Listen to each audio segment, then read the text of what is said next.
So ఈ women's one day world cup గురించి పూర్తి డీటెయిల్స్ ఈ వీడియోలో ఇచ్చేస్తాను మీకు.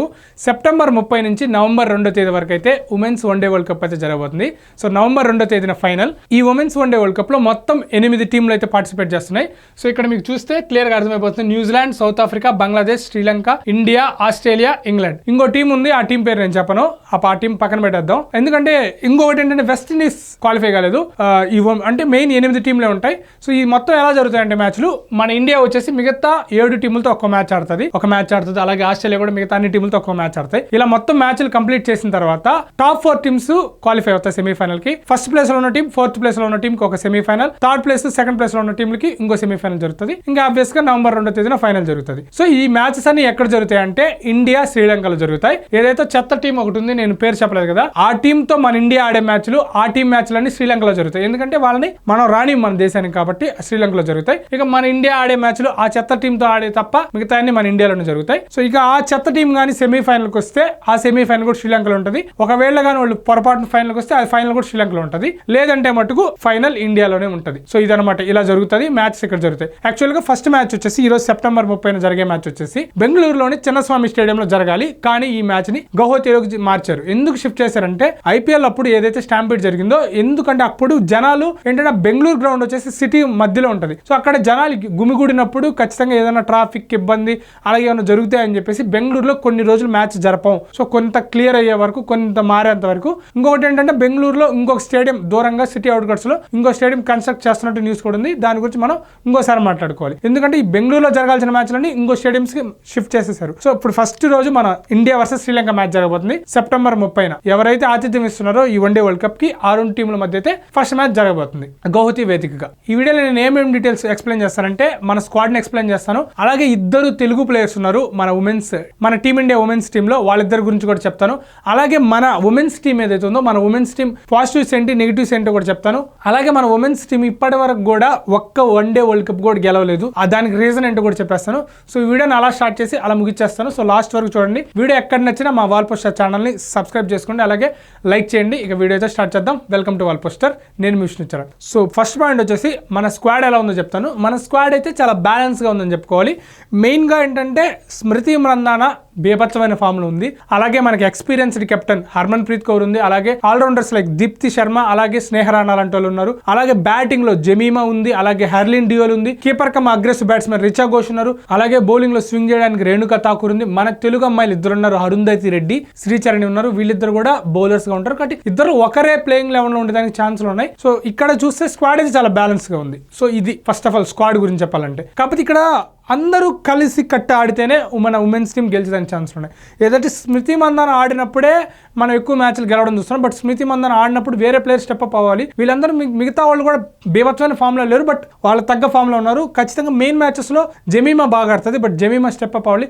హర్లిన్ డియోల్ కూడా ఆడుతుంది, కానీ మరీ తన ఎక్స్పెక్టేషన్స్ తగ్గట్టు ఆడలేదు. కానీ ఇక్కడ మనకి స్క్వాడ్ గురించి ఎలా ఉంది కాబట్టి ఇక్కడ మన పాజిటివ్స్ నెగిటివ్స్ మాట్లాడుకుంటే బ్యాటింగ్ అయితే చాలా బాగుంది. సో ఇంతకు ముందు మన ఉమెన్స్ టీం అంటే బౌలింగ్, ఫీల్డింగ్ పర్లేదు అనిపించింది, బ్యాటింగ్ అంతగా ఉండేది కాదు. బట్ ఇప్పుడు స్మృతి మందాన ఎప్పటి నుంచి ఆడుతుందో, అలాగే స్మృతి మందానకి సపోర్టివ్ కూడా బ్యాటింగ్ టీం అంతా చాలా బ్యాలెన్స్ గా ఉంది. కానీ బౌలింగ్ అయితే వీక్ గా ఉంది ఖచ్చితంగా చెప్పుకోవాలంటే. ఎందుకంటే స్పిన్నర్లు వాళ్ళు వేస్తున్నా కూడా ఎక్కువ డిఫెండ్ చేసుకోలేకున్నారు టార్గెట్ ని. అలాగే ఫీల్డింగ్ అయితే చాలా మైనస్. మనం రీసెంట్ గా జరిగిన ఆస్ట్రేలియాతో జరిగిన 3 వన్డేల సిరీస్ లో మన వాళ్ళు 2-1 తేడాతో ఓడిపోయారు. ఒక మ్యాచ్ లో అయితే 400+ రన్స్ చేజ్ చేసే టైంలో చాలా బాగా ఆడి, బాగా పోరాడి ఓడిపోయారు. కానీ ఫస్ట్ మ్యాచ్ లో మనం ఓడిపోవడానికి కారణం ఫీల్డింగ్. 4-5 క్యాచ్లు డ్రాప్ చేశారు, ఈజీ క్యాచ్లు, సెట్టర్లు డ్రాప్ చేశారు. బట్ ఇలాంటివి కానీ రేపు వన్డే వరల్డ్ కప్ లో కానీ జరిగితే మళ్ళీ మన వాళ్ళకి కష్టమని చెప్పుకోవాలి. ఖచ్చితంగా మన టీం అయితే సెమీఫైనల్ గ్యారంటీ టీం, దాంట్లో ఎటువంటి డౌట్ లేదు. మినిమం ఆడినా సెమీఫైనల్కి వెళ్ళిపోతారు. కానీ అక్కడ గెలవాలి అంటే మన వాళ్ళు ఏం చేయాలంటే ప్రెజర్ టైంలో ఆడగలగాలి. ఇంతకు ముందు నేను ఇదే వీడియోలో చెప్పిన మన వాళ్ళు ఎందుకు ఇప్పటి వరకు కూడా ఒక వన్డే వరల్డ్ కప్ కానీ మన ఉమెన్స్ టీంకి ఒక్క ట్రోఫీ కూడా లేదు. అండర్-19 లో ఉంది. అండర్-19 షెఫాలి వర్మ కెప్టెన్ గా ఉన్నప్పుడు మన వాళ్ళు గెలిచారు అండర్-19 వరల్డ్ కప్. అలాగే రీసెంట్ గా జరిగిన అండర్-19 వరల్డ్ కప్ కూడా గెలిచారు, 2 గెలిచారు. కానీ ఇప్పటి వరకు కూడా అఫిషియల్గా వన్డే వరల్డ్ కప్ ఏదైతే మేజర్ ఐసీసీ టోర్నీ ఉన్నాయో ఇవి గెలవలేదు. 2005లో ఫైనల్ దాకా వచ్చి ఓడిపోయారు. అలాగే 2017లో కూడా ఓడిపోయారు. యాక్చువల్గా మీరు కానీ 2017 వరల్డ్ కప్ కానీ చూస్తే, నేను అప్పుడు చూశాను కాబట్టి చెప్తున్నా, ఆ మ్యాచ్లో మన ఇండియా ఆల్మోస్ట్ ఈజీ గెలిచే సిచ్యువేషన్కి వెళ్ళి వచ్చేసింది. చాలా తక్కువ పరుగులు చేయాలి, చేతులు వికెట్లు కూడా ఉన్నాయి. అక్కడ కొలాప్స్ స్టార్ట్ అయింది. దీప్తి శర్మ ఒకటే లాస్ట్ వరకు నిలబడింది, బట్ తను కూడా ఎక్కడ ఏం చేయలేక ఓడిపోయింది. షర్బోస్లు అనే ఒక ప్లేయర్ ఉంది ఇంగ్లాండ్ నుంచి, తను 5 వికెట్లు తీసింది. కేవలం లాస్ట్ తను వేసిన 4 ఓవర్లో 4 వికెట్లు తీసింది. తను అక్కడ మనోళ్ళు కొలాప్స్ అయిపోయారు. 2017లో మన కెప్టెన్ మిథాలీ రాజ్ కూడా ఆ మ్యాచ్లో రన్అట్ అవడం, ఇలాగన్నీ మనకు కలిసి రాకపోవడం, ప్రెషర్ టైంలో మనోళ్ళు సరైన గేమ్ ఆడకపోవడం వల్లే ఉమెన్స్ ఓడిపోయారు. ఖచ్చితంగా ఈసారి కానీ మన వాళ్ళు కానీ ప్రెషర్కి తగ్గట్టుగానే ఆడితే మన టీంకి క్యాలిబర్ ఉంది, బట్ దానికి తగ్గట్టు ఆడితే ఖచ్చితంగా ఈ ఉమెన్స్ వన్డే వరల్డ్ కప్ మనదే నవంబర్ 2వ తేదీన మన వాళ్ళైతే గెలుస్తారు, దాంట్లో డౌట్ లేదు. మెయిన్గా మన వాళ్ళకి ప్రాబ్లం ఏంటంటే ఈ టీంతో ప్రాబ్లం. మనకి ఈ టీంతో ఈ ఇంగ్లాండ్ అయినా కొంచెం మేనేజ్ చేయగలుగుతారు, కానీ మెయిన్గా ఆస్ట్రేలియా అంటే మనకు వరస్ట్ రికార్డులు ఉంది, చాలా ఘోరమైన రికార్డులు. ఇక సౌత్ ఆఫ్రికా న్యూజిలాండ్తో కూడా అంత గొప్ప రికార్డు లేదు. బట్ శ్రీలంకతో, ఇంగ్లాండ్తో, బంగ్లాదేశ్తో ఖచ్చితంగా గెలుస్తారు. ఇక ఆ చెత్త దేశం ఒకటి ఉంది అన్న వాళ్ళతో అయితే ఈజీగా గెలుస్తారు, బట్ రేర్గా వాళ్ళతో అయితే. బట్ మందే డామినేషన్, దాంట్లో ఎటువంటి డౌట్ లేదు.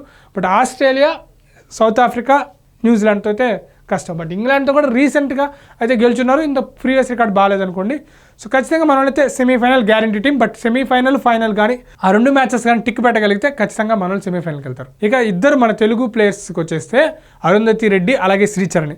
సో వీళ్ళిద్దరూ బౌలింగ్ పరంగా చాలా బెటర్, బట్ వీళ్ళకి ఓన్లీ బౌలర్స్ కాబట్టి వీళ్ళు ప్లేయింగ్ లెవెల్లో ఉంటారా లేదనేది చూడాలి. ఖచ్చితంగా నేనైతే అరుంధతి రెడ్డి అయితే ప్లేయింగ్ లెవెల్ ఉంటుంది ఇనిషియల్గా. శ్రీచరణికి మేబీ మ్యాచెస్ జరిగే కొద్దీ తనకు ఛాన్సెస్ ఇస్తారు. సో ఖచ్చితంగా వీళ్ళిద్దరూ ఖచ్చితంగా స్క్వాడ్లో ఉన్నారు కాబట్టి మన తెలుగు స్టేట్స్ తరపు నుంచి మనం కూడా వీళ్ళిద్దరికి ఆల్ ది బెస్ట్ చెప్దాం.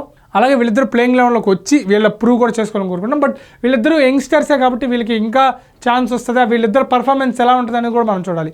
మెయిన్గా వీళ్ళిద్దరూ ఏదైతే స్లోవర్ బాల్స్ వేస్తారో దాని మీద ఎక్కువ వర్కౌట్ చేస్తే ఖచ్చితంగా మ్యాచెస్ గెలవచ్చు. ఎందుకంటే మ్యాచెస్ జరిగే కొద్ది పిచ్చెస్ అన్ని స్లో అవుతాయి కాబట్టి వీళ్ళిద్దరు మిడిల్ ఓవర్స్లో కొన్ని కంట్రోల్ చేయగలిగితే ఖచ్చితంగా ఏదైతే కెప్టెన్ కోరుకుంటుందో మిడిల్ ఓవర్స్లో ఆ స్కోరింగ్ రన్ రేట్ని, వికెట్స్ని తీయగలిగితే అంతకు మించి మనం వీళ్ళిద్దరి నుంచి ఎక్స్పెక్ట్ చేయవల్ల వాళ్ళిద్దరు ఆ పని చేసి పెడితే సరిపోతుంది. ఇక ఫైనల్గా ఈ ఉమెన్స్ వన్డే వరల్డ్ కప్ని ఎక్కడ చూడొచ్చు అంటే జియో హాట్స్టార్లో చూడొచ్చు. మీరు కానీ మొబైల్లో చూడాలనుకుంటే, ఒకవేళ టీవీలో చూడాలంటే స్టార్ స్పోర్ట్స్ నెట్వర్క్లో అయితే చూడొచ్చు. సో ఫైనల్గా all the best to Indian women's cricket team. ఖచ్చితంగా మీరు ఫస్ట్ వరల్డ్ కప్ ఏదైతే మనకి ఇండియాకి తీసుకురావాలని మన ఇండియాలో జరుగుతుంది కాబట్టి ఏదైతే హోమ్ అడ్వాంటేజ్ కూడా ఉంటుంది కాబట్టి 2011లో ఏదైతే మన మెన్స్ చేసి చూపించారో సో అలాగే మన ఉమెన్స్ కూడా 2025లో చేసి చూపించాలని కోరుకుంటూ మన ఛానల్లో క్రికెట్కి సంబంధించిన అప్డేట్స్ కూడా మన ఛానల్లో వస్తూ ఉంటాయి. దాని గురించి ఇప్పుడే సబ్స్క్రైబ్ చేసుకోండి, వీడియో లైక్ చేయండి. ఉంటాను, బాయ్, థ్యాంక్స్.